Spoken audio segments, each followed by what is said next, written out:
Good afternoon, ladies and gentlemen. I believe we're all having a good time. Thank you for the response. I would like to ask, has anyone ever experienced bullying before? Sir, bullying. Now, bullying is something we all experience directly or indirectly.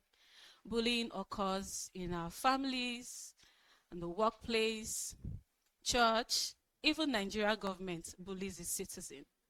My name is Stephen Alice Sotoye. I'm a chartered administrator with over 8 years working experience. I'm here to talk about the experiences or the lessons I learned from workplace bullying. I worked in a very loving organization, I would say, but I noticed that my direct line supervisor always picks on me.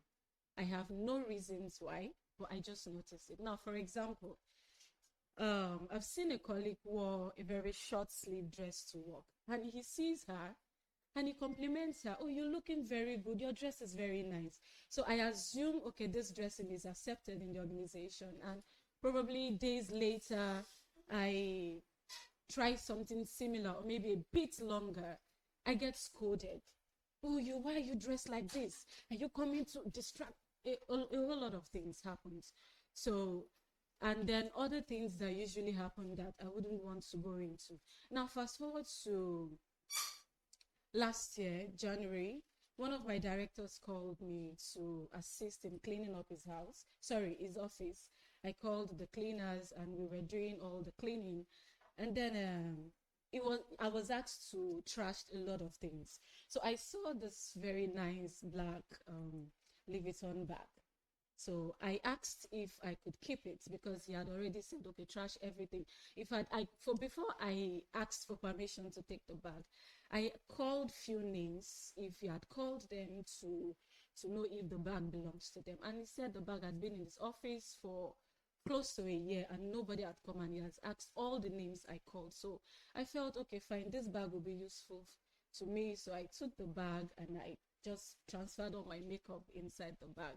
Now, fast forward to April 2025. For some reason, my direct supervisor saw that bag on my desk. So that very day, I took it to the office. So he saw the bag on my desk. He called my attention and I explained how the bag came into my possession. A week later, he called me into his office. So because of all the experience I've had with my supervisor, most times when he calls me to his office, I would just be like, what have I done again? So that fateful day, he called me and I walked into his office. He asked me to sit, I sat, and the question started again. How did you get this bag? Do you know this bag was given to me as a gift from a loved one? You are the administrator of this office. What gave you the right to take a... So he said everything he could say, which I don't want to go into it because of time. So after he said all he wanted to say, he waited. In fact, he paused for some time. And I told him, sir, I'd explained to you before. I didn't come to your office to pick this bag. This was the incident that happened, and this was how I got the bag. But since you said the bag belongs to you, I will clean up the bag and I will bring it back to you the next day. What insolent! This is an act of insubordination. What do you think you are? What?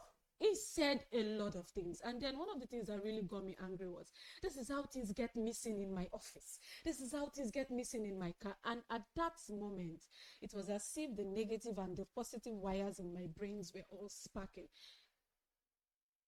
I held myself. On a normal, I wouldn't react to it. I would just take the whole the whole thing and then just walk out of the office. Usually when all these things happen, I feel bad about it. Maybe I'll go to the restroom and I cry and I'll go back to my desk. But that day, I'd calculated in my head, what's the worst that can happen?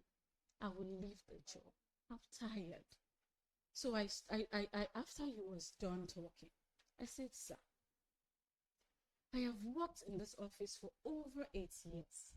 I have not spoken rudely to anyone. I have not taken anything that doesn't belong to me. I have never responded to you. You have insulted me. You have humiliated me in front of my colleagues, privately, publicly. But today, calling me a thief indirectly, it's something I am not going to take. Sir, stop it. Stop it. I know if at that moment I stood up and I looked him in the face, I said, stop it. I'm tired. Don't ever try it again. I was angry. Because at that point, so when the whole incident happened, and then he stood up, like, get out of my side, I'm not leaving until you stop this nonsense. When I was done, I walked into my MD's office and I reported myself. And I walked out of my MD's office. I thought they were going to call us to resolve the whole issue. Nobody said anything. A week later, I got a mail. Mind you, this director, in fact, is the director, admin, and HR. So for those of us thinking, why didn't you report to HR? Madam Oga is the director. So I'd made up my mind. The lessons I learned from this whole incident, right from that date to date, I have not heard, Alice, you're stupid.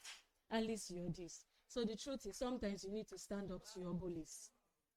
Another lesson I learned is the system will always support their own. Because as a director, nobody called. I don't know the decision they took, but I was queried. My salary was deducted, which I really didn't care, but I've said my piece. The final lesson for this section is, what I did was a little bit of unprofessional, but the office never considered what this bullying was doing to me psychologically, emotionally, mentally. It was at some point it was affecting my productivity in the office. But from that day to today, Alice is his best colleague. Thank you.